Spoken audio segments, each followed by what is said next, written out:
ఏలూరు జిల్లా జంగారెడ్డిగూడెం ఏరియా ప్రభుత్వ ఆసుపత్రిలో శానిటేషన్ కార్మికులు ఏఐటీయూసీ ఆధ్వర్యంలో కార్మికులు సమ్మెకు దిగారు.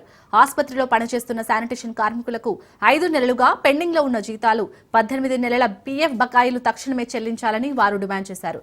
తమకు జీతాలు, పీఎఫ్ బకాయిలు వెంటనే చెల్లించాలని నోటీసులు ఇచ్చినప్పటికీ అధికారులు స్పందించకపోవడంతో విధులను బహిష్కరించి సమ్మెకు దిగామని ఆవేదన వ్యక్తం చేశారు. ఇప్పటికైనా తమకు రావాల్సిన జీతాలు, పీఎఫ్ బకాయిలు వెంటనే చెల్లించాలని ప్రభుత్వాన్ని కోరుతున్నారు. శానిటేషన్ సిబ్బంది సమ్మెకు మద్దతుగా జంగారెడ్డిగూడెం సిపిఐ పార్టీ మండల కార్యదర్శి జేవి రమణరాజు దీక్షలో పాల్గొని వారికి మద్దతు నిలిచారు. ఈ రోజున ఏరియా హాస్పిటల్ పారిశుద్ధ్య కార్మికులు జీతాలు పెండింగ్ ఉండటం వల్ల ఈఎస్ఐ పిఎఫ్ లో 18 నెలల నుంచి ఇవ్వకపోవటం వల్ల సమ్మెకు దిగటం జరిగింది. ఈ రోజు నుంచే మొదలు మనం 6వ తారీఖున మేము సమ్మె నోటీస్ ఇచ్చాము. అప్పటి నుంచి ఇప్పటి దాకా కూడా ఎటువంటి స్పందన లేదు ఆ కాంట్రాక్ట్ దగ్గర నుంచి. దాని మీద నిన్న సూపరింటెండెంట్ గారిని కలిసి సమ్మె చేస్తున్నామని చెప్పాము.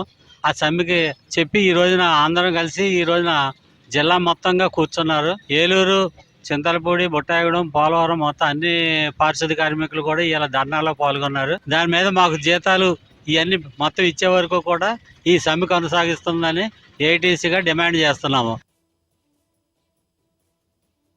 గత 4 నెలల నుంచి జీతాలు లేవు.